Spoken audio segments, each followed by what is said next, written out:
The victorious Auburn Tigers are with us. They are on to the Elite Eight, play the winner of Houston or Kentucky. Head coach Bruce Pearl is with us. Javon McCormick, Jared Harper. We're going to ask Coach Pearl to open up with a statement on the game, and then we'll have questions for all three gentlemen from Auburn. Bruce, please. Well, congratulate North Carolina on another great year. This is Roy's third #1 seed in 4 seasons and a piece of the ACC championship. Roy was so gracious in defeat. I will remember and appreciate that forever. We were pretty emotional because it's a bittersweet accomplishment because of Chuma getting hurt late in the game. Nobody works harder. Nobody gives us more courage. When it gets tough and you got to go to a matchup, we got 5 and you don't. That's how we felt. In a game full of guys that are going to get a chance to play at the next level, I thought he was the best player, and that has happened a lot to us this year. So we're disappointed that he may be lost, but we are very, very grateful to be moving on and representing the SEC and Auburn in the Elite Eight. First question's right here. Number 2, number 3. Wait for the mic. Thank you. Kate Carlton, South Boston News Record. Coach, you start the second half on a 10-0 run there with 2 threes from Harper and Brown. How big was that in kind of setting the tone for the second half? Well, we are who we are. And, Bryce didn't score in the first half, and I was probably on him more for his defense than it was for his offense. We knew he'd come around. Jared got in 2 fouls in the first half and had to play limited minutes, and Javon came in and extended our lead because they couldn't stay in front of him. He got downhill, and then when Jared came in the second half, he was able to take the game over, getting his teammates shots, and he did some heavy play calling and late in the second half. And as I predicted in some pregame interviews, Jared's pretty. Some offensive coordinators, they should be a little bit harder to read. Jared is almost always going to go to the hot hand, and I just stayed out of the way. David Smale, Field Level Media. Can you give us any more update on Chuma, what the injury is, likelihood of him playing? It's a knee injury, and we don't know the status, but we think it could be serious. This is the second straight defeat of a blue blood. You have a chance, depending on if Kentucky wins, of knocking off the top 3 schools all time in wins. What do you think about that? I take it one at a time. For me, seeing Houston and Kentucky in a Sweet 16 game, I was at Boston College in 1982. Actually, it was 81, I think, when we played Hakeem Olajuwon in St. Louis for the Midwest Regional Championship. And so to me, Houston's kind of a blue blood also, just because of that great Guy Lewis, incredible, rich in history of tradition. So it'll be a challenge regardless who advances. Sean Roney, Dos Mundos bilingual newspaper in Kansas City. Jared and Javon, do you feel like you did a better job the second half of forcing North Carolina to play at the speed you wanted to play, especially when you pushed the ball? Javon, you're first, please. We knew coming into the game that it was going to be a big key transition defense, and I felt like for the first half we did a good job, and second half we picked it up. I would just say that we know that our offense builds from our defense being able to get those key stops we did in the second half, starting out on that 10-0 run. We did a good job of that. I'm just gracious to have the teammates that I do that helped me out. We played well defensively as a team to win like that, and we shot the ball well also in the second half. Bruce, Adam Teicher from ESPN. The impact of the loss of Okiki, can you talk about that a little bit, elaborate what that means to you guys?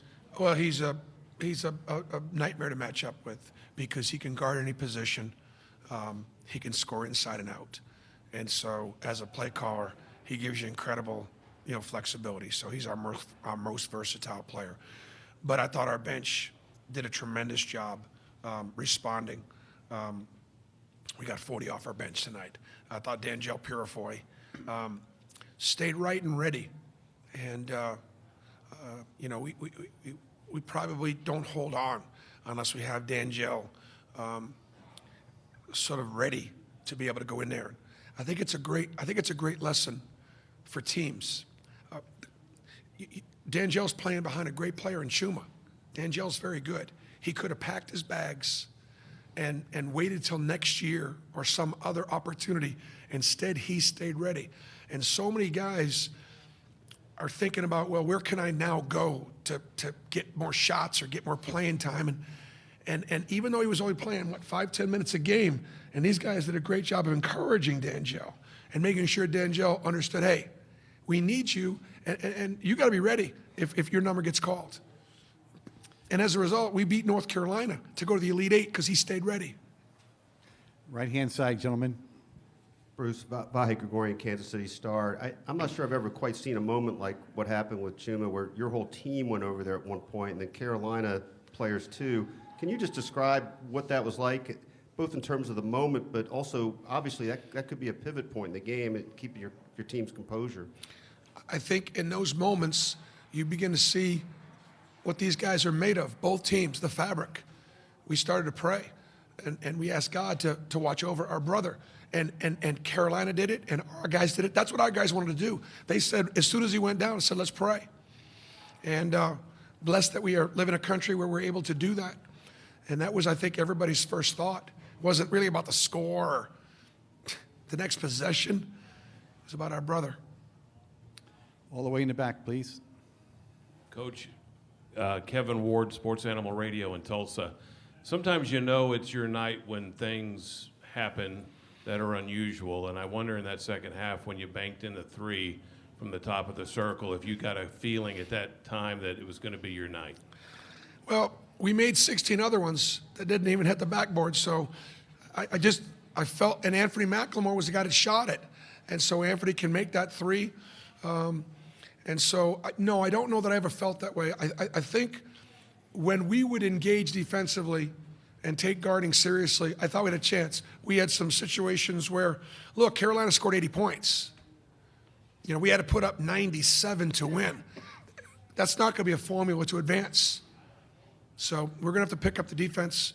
Fortunately, we didn't get overwhelmed in the rebounding, but we had some very, very weak defensive possessions that could have cost us this game. Right here, Bruce. Understanding that it's still early, but how do you feel about Sunday's matchup, whether it's Houston or whether it's Kentucky? Well, we played Kentucky, and they physically overwhelmed us in Lexington. We actually went into that game playing pretty well, and we got manhandled. We haven't lost since that game in late February. The lesson there was because we respect Kentucky so much, and we recognize they had a great night. These guys weren't destroyed. Like, Kentucky really beat us. We didn't play great, but we got it handed to us because they played so well. I know Calvin Sampson is a great coach, one of the most underrated coaches in our game, and I would say this is going to be a great matchup of two really good defenses. Coach Calipari does a phenomenal job with his defense. Both teams play hard. I don't think they're going to get anywhere near 97 or 80 tonight. They can really guard. We have 5 minutes left in the session. Next question's right here.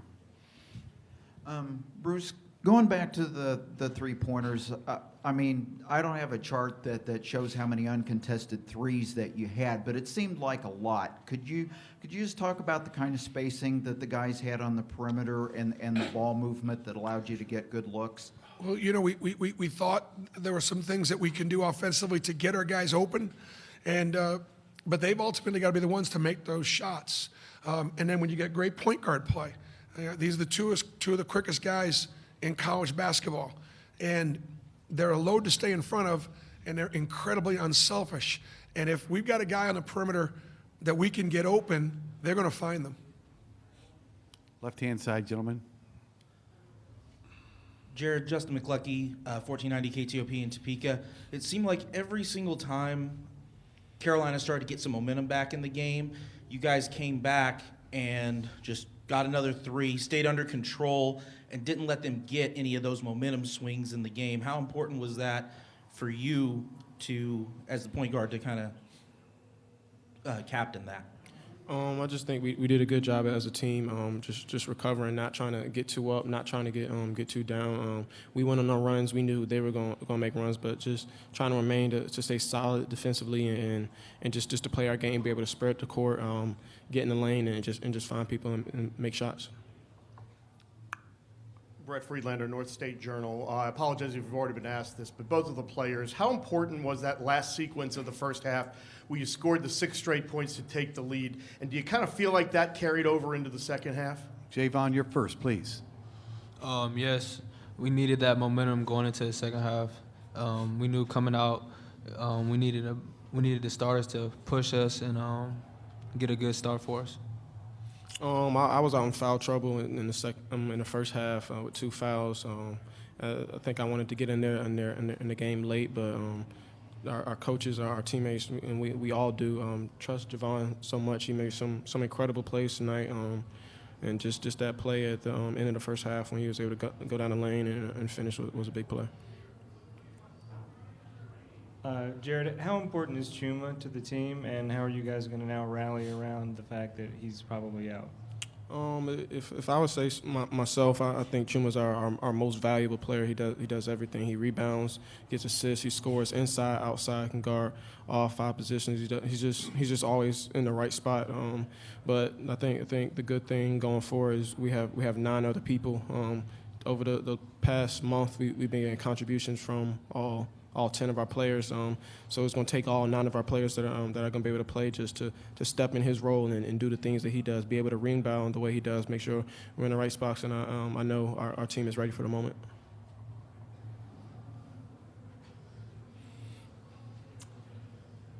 Anything else for the Tigers of Auburn? Dick? We outside of this, talking about Tom Davis and the offense and what you learned from him. Dick, if you ever want to pay me a compliment about my coaching, tell me my teams look like Tom Davis's teams. If you are any good at what you do, there's a chance you had a really good mentor. You had a really good teacher. And I was just lucky enough to be with him for so many years. Did it so right, deflected all the credit all the time, loved his players, was tremendous patience. And the base of our offense is that flex cut and that reverse action stuff. And it gives great spacing. And I think Tom probably borrowed that Carolina break. And we try to run the Carolina break. You guys saw us advance past the ball. And, you saw 2 mirror images of each other. And I know Tom is a great historian of the game. And I know Tom is really proud that his system was able to take on the North Carolina system and with respect, be able to come out on top. Thank you, gentlemen. Best of luck. We'll see you Sunday.